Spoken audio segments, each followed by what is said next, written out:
So here's a couple ideas on what you can do with the, food saver.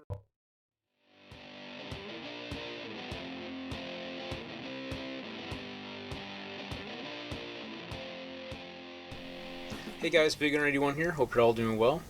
So today I want to show you a thrift store find that I picked up. It's this food saver V825 is the model number, I guess. I didn't pick this up for food. I picked this up actually for ammunition and other things that I want to vacuum seal. And So, one thing I want to say though is these vacuum sealers actually have a lot of good purposes for people who like to prep and things like that. I'm not much of a prepper, but I see its value definitely. So, this one I picked up for about $10. I thought that wasn't too bad of a deal. Now, when you're buying a used piece of equipment like this, you kind of worry about does it work, does it not work. Luckily, I was able to plug it in at the store and just verify that the vacuum pump would actually turn on, which I'll show you in a second here. Um, there's a couple little tips, things I kind of picked up about these that I want to kind of share with you as well.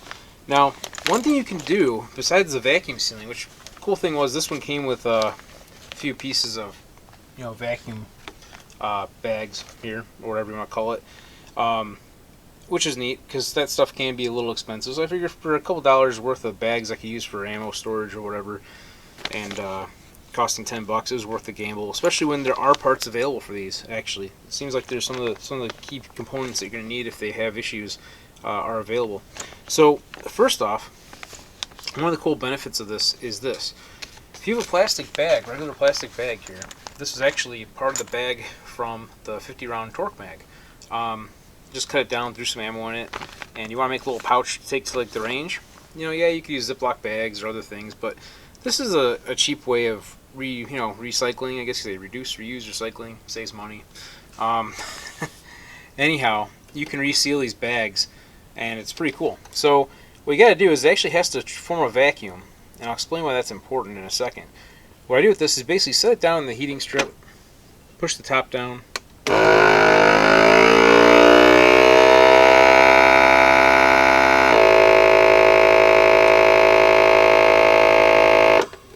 Now it's a little noisy, and you notice how it changed tone? That's actually when it's drawing the vacuum. You can kind of hear that it's actually creating a vacuum. And that's important because this sealing strip, from my understanding, will not turn on until a vacuum has been formed, which makes sense because you don't want to have a bag get sealed shut when there isn't a vacuum inside. Now, the reason why it works on these bags and it doesn't actually seal them is because I'm not putting the plastic into here, and even if I did, it would still seal it shut and it wouldn't be able to pull the air out of the bag. But the vacuum is created inside this little chamber here, and once it reaches the proper amount of vacuum, it turns the strip on and then it seals the bag shut. So that's why the pump has to come on, at least on this model that I have here. Some might be different, they're all a little different, but all work similarly. So anyhow, the pump has to come on in order for the sealing strip to come on this model, and that's why it works that way. But cool thing, yeah, you used a bag, sealed it. Technically it's airtight, but there's air trapped in it.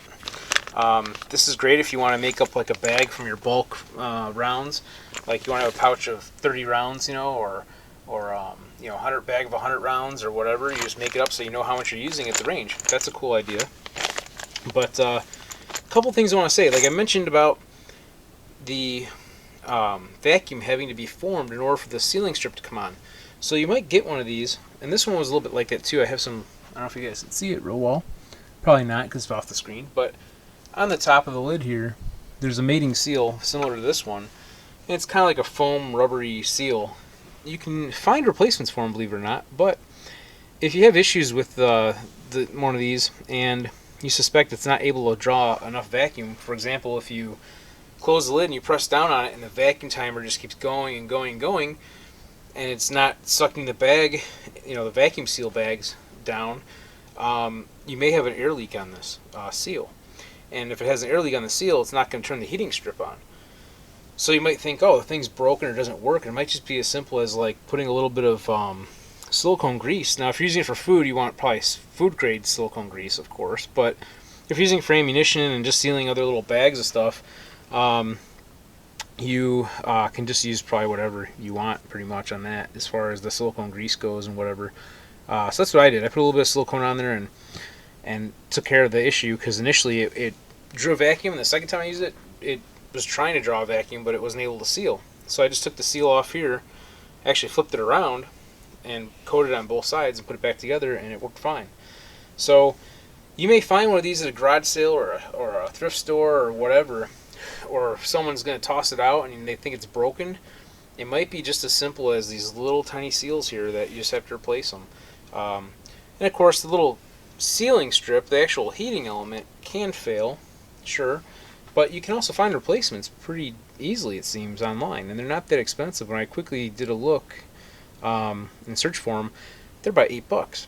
You know, I don't know what a new one might go for, but who knows? You know, maybe depending on what what price point you're looking at as far as a new one and the used one or whatever, you might want to take all those things into consideration. But for me, I figure for $10 and it works, I'm happy. Not a terrible deal at all. So yeah, with these big bags, these are like about 11 inches wide. They actually can come as like a roll. Now, this one right here, as you can kind of see, both ends are open. So we're to fix that, we can actually do a couple things. We can change the size of these bags too in a way. But first, I want to seal the end of it. So you seal off the end of it there. Otherwise, both ends are open. Now, if I want to make a smaller bag, I can basically, it's got a built-in cutter. So this line right here is where you're going to be cutting it at. So let's kind of close the lid down on it. Take the little slider for the cutter, slide it across, and boom, I've got a bag that big. I can put stuff in and then seal. Or I can take it a step further. I can actually seal up the end of it here, the side of it, and make this into a smaller bag yet. So when you're buying bags for these, I would say you want to buy a bag that's as wide as you can use, because you can always make it smaller.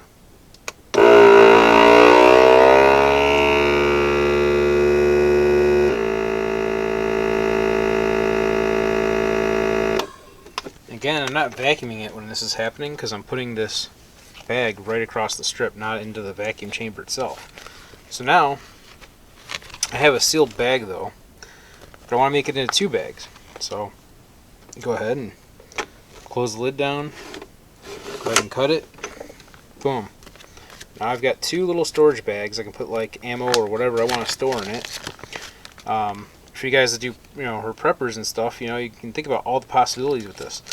It's not just limited to food or ammunition, but like say you want to put medical supplies away. Now you may not want to vacuum the medical supplies, because if it's something that's sterile, for example, you don't want to like smush the packaging to a point where it tears open and then it ruins the sterileness of it. But you can package it, certainly. Now, do you have to use one of the vacuum bags for that? No.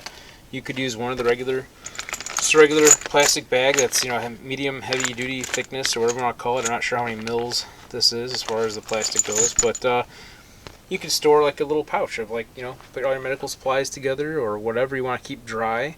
Put it in your go bag or whatever, so that, and of course this is like for stuff that you're not going to be using on a regular basis. Of course, it's more or less for things that when you need them in emergency situations, you want to keep them dry and ready to use and out of the elements, so you can just add an extra layer of protection to them. If your bug out bag or your load out bag or whatever you want to call it gets wet, this way your stuff's protected. It's just an extra layer to deal with. I think it's pretty cool. I think for sealing up ammunition, you might be asking, well, why would you want to do that?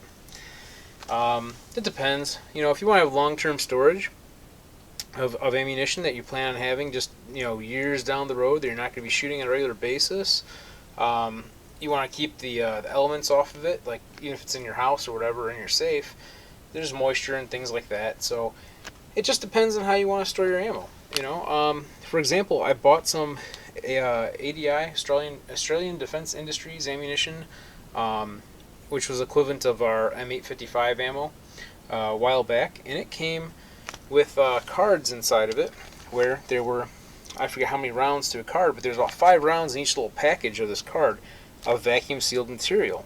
So then this came in a ammo can as well. So you think, well, gee, they wanted to vacuum seal it for long-term storage.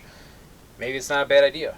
In fact, I was having a discussion with someone the other day about World War II ammunition, and people are still shooting that today and this and that. Well, yeah, most of the time, I think from my understanding, now maybe you guys have a different opinion on it or saw something different than I've seen, that's very possible.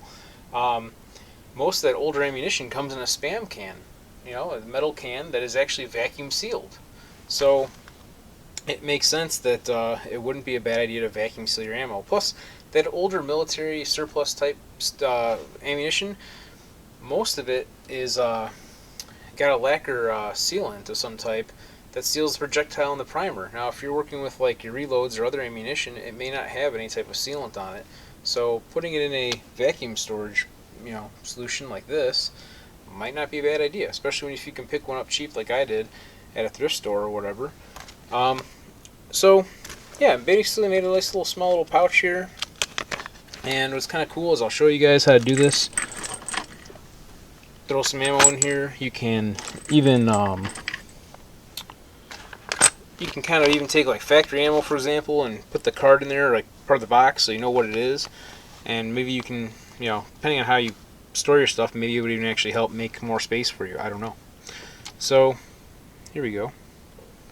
Go ahead and close the lid up.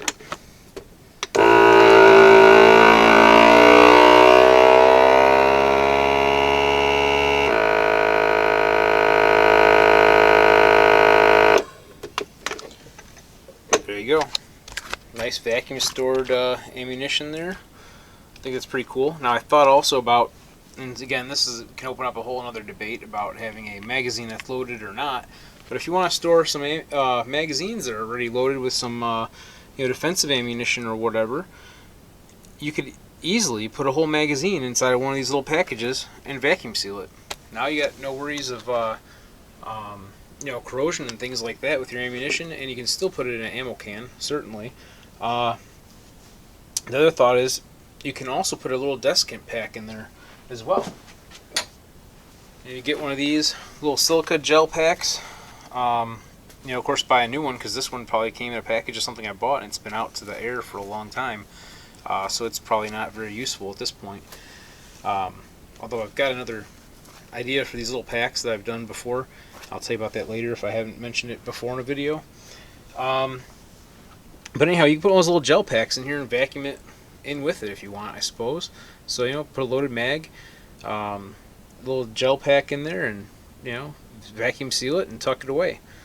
Save it for a rainy day, I guess, for you guys out there who want to do that. But anyhow, so easy as that. Thanks for watching, guys. Until next time, go have some fun storing your ammo, and go have some fun shooting some of it.